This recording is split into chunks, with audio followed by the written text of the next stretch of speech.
बाल बधू। रामपुर गांव के किसान दीनाराम ने अपनी बेटी सुगना की शादी 5 साल की उम्र में ही कर दी और 10 साल की उम्र होते होते सुगना के पति की मौत हो गई। सुगना ने कभी अपने पति का चेहरा तक नहीं देखा था, लेकिन समाज और गांव वालों की तरफ से उसे विधवा का दर्जा दे दिया गया। इस उम्र में सुगना बच्चों की तरह खेलती कूदती, उसे तो विधवा शब्द का मतलब तक नहीं पता था। एक दिन सुगना के सास ससुर दीनाराम के घर आते हैं। हमारी बहू अब 10 साल की हो गई है, इसे हम अपने साथ लेकर जाएंगे। अरे लेकिन मेरी बेटी आपके घर जाकर क्या करेगी? वो तो बहुत छोटी है और वैसे भी आपका बेटा तो अब इस दुनिया में नहीं रहा। उसका आपके साथ रहने का क्या मतलब है? क्या हुआ अगर हमारा बेटा इस दुनिया से चला गया? इस लड़की से उसकी शादी हुई थी और अब इसे हमारे साथ हमारे घर पर ही रहना होगा, सारा काम संभालना होगा। नहीं नहीं, ये बिल्कुल गलत है, ऐसा नहीं हो सकता। अरे कैसे नहीं हो सकता? यही हमारे गांव का रिवाज है और अगर तुमने हमारी बात नहीं मानी तो हम पंचायत बिठाएंगे। मैं आपकी बात मानने को तैयार नहीं हूँ। अब तो इसका फैसला पंचायत में ही होगा। दीनाराम, तुम्हारी बेटी सुगना इनके घर की बहू है और इस नाते उसको इनके साथ जाना चाहिए। सरपंच साहब, ये आप क्या कह रहे हैं? मेरी बेटी अभी सिर्फ 10 साल की है, बचपना है उसमें, इन सारी चीजों की उसमें समझ भी नहीं है। सरपंच साहब, दीनाराम हमारी बात सुनने को तैयार ही नहीं है। अब आप ही बताइए, बेटा तो हमारा मर गया, क्या बहू को भी हम अपने साथ ना रखें?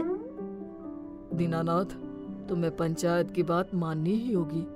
माफ कीजिए सरपंच साहब, लेकिन मैं ये आपकी बात मानने को तैयार नहीं हूँ। ठीक है, अगर तुम पंचायत की बात नहीं मानोगे तो तुम्हें दंड मिलेगा।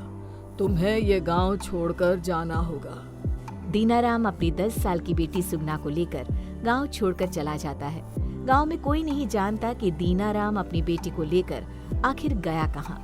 कुछ सालों के बाद सरपंच का पोता दिलीप शहर से पढ़ाई करके गांव वापस लौट आता है।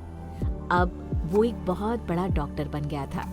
दादाजी, मुझे शहर में एक लड़की पसंद आ गई थी और मैं उसी से शादी करना चाहता हूँ। देखो बेटा, तुम शहर से पढ़कर आए हो, ये बात बिल्कुल सही है, लेकिन हमारे यहाँ अपनी मर्जी से शादी करना अच्छा नहीं माना जाता।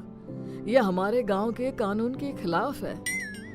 लेकिन दादाजी, वो लड़की भी मेरी तरह बहुत बड़ी डॉक्टर है। इतनी कम उम्र में उसने बहुत पैसा और नाम कमाया है।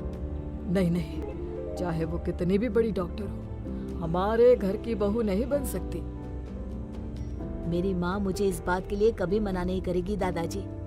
अगर आप मुझे इस बात की परमिशन नहीं देंगे तो मैं अपनी माँ से बात करूँगा। अरे वो क्या तुम्हें परमिशन देगी? वो तो खुद विधवा है। उसका काम सिर्फ घर में काम करना है, इससे ज्यादा कुछ नहीं। घर के सारे फैसले मैं ही लेता हूँ। दिलीप अपनी माँ जमुना के पास जाता है। माँ, मैं एक लड़की को बहुत पसंद करता हूँ और उससे शादी करना चाहता हूँ, आप मेरी मदद कर दो ना।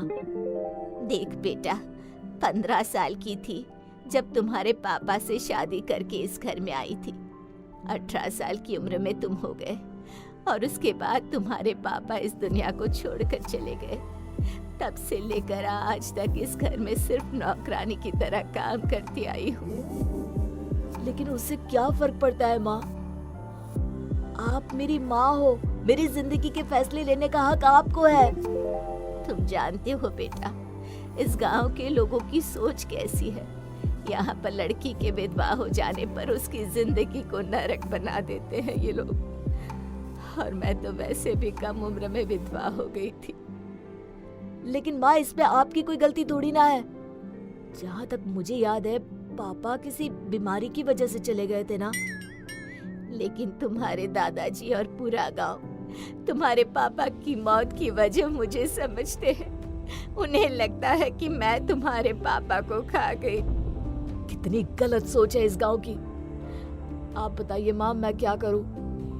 देखो बेटा, तुम्हारे दादाजी और ये गांव वाले कभी तुम्हें उस लड़की से शादी करने की इजाजत नहीं देंगे। तुम उस लड़की से चुपचाप शादी कर लो और फिर उसे घर ले आना। कुछ दिनों बाद दिलीप शहर की उस लड़की सोनाली से शादी करके उसे घर ले आता है। ये देखकर सरपंच को गुस्सा आ जाता है।